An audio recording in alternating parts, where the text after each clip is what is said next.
শুন, মানুষের গন্ধ পাচ্ছি, কোনো মানুষ আসছে। অনেক দিন পর এই রাস্তায় মানুষের গন্ধ পাচ্ছি। ও কি আনন্দ হচ্ছে, চল যাই, দেখে আসি কে আসছে।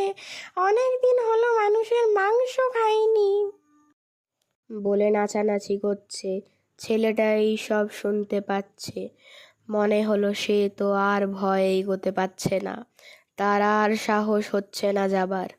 সে শুনেছে এই রাস্তায় শেওড়া গাছে ভূত থাকে, আর মানুষ পেলে ছাড়ে না। এই সব ভাবতে ভাবতেই কে যেন তার দিকে এগিয়ে আসছে।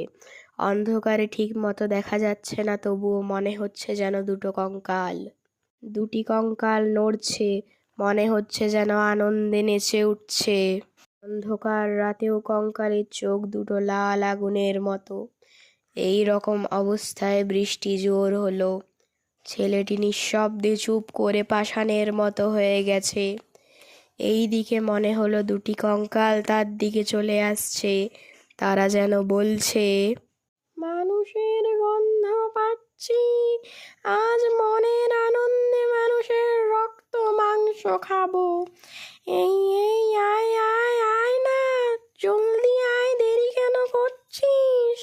মনে হলো কঙ্কালের বড় বড় লম্বা লম্বা নখ তার দিকে এগিয়ে আসছে। ছেলেটি ভয় থরথর করে কাঁপছে। কেউ কোথাও নেই। রবি তো ভেবেই নিয়েছে সে আজ নিশ্চয়ই ভূতের পেটে যাবে।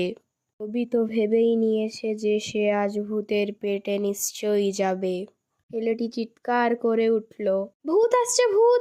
কে কোথায় আছো? আমায় বাঁচাও, বাঁচাও, ভূত আমায় আজ মেরে ফেলবে বলে চিৎকার করতে লাগলো।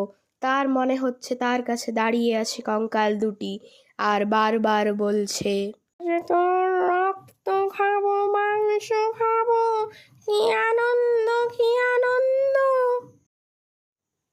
কি বিকট গলায় বলছে, কি রে, তুই কি ভয় পেয়ে গেলি? আয় আয়, তোকে খাবার আগে একটু নখ দিয়ে হাত বুলিয়ে দি, কি নরম শরীর তোর! বলে ভূত নাচছে, তাথই তাথই ধিন ধিন। সব সত্যি। ছেলেটির কাছে কঙ্কাল দুটি দাঁড়িয়ে আছে। তৎক্ষণাৎ অজ্ঞান হয়ে গেল ছেলেটি। গ্রামের রাস্তা আর বেশি ছিল না। ছেলেটির অত জোরে চিৎকার শুনতে পেয়েছে গ্রামের সামনের ঘরগুলি। তারা কয়েকজনকে নিয়ে মশাল নিয়ে বেরিয়ে পড়ে। গ্রামের লোকগুলির চোখে পড়ে ছেলেটি কাদায় মাখামাখি হয়ে পড়ে আছে। তখন তারা তাড়াতাড়ি করে তুলে নিয়ে গেল গ্রামের একটি ছোট ডাক্তারখানায়। ডাক্তারবাবু দেখেই বললেন, খুব ভয় পেয়ে অজ্ঞান হয়ে গেছে, দেখি বাঁচাতে পারি কি না। এই বলে ছেলেটিকে গরম জলে স্নান করিয়ে অনেক কষ্টে ওষুধপাতি দিয়ে তার জ্ঞান ফিরানো হলো। ছেলেটির জ্ঞান ফিরল। সে চিৎকার করতে লাগলো, ভূত ভূত ভূত ভূত, আমাকে বাঁচাও! সবাই বলল, আরে বাবা, তুমি এখন আমাদের কাছে। ভূত নেই, কোথায় ভূত?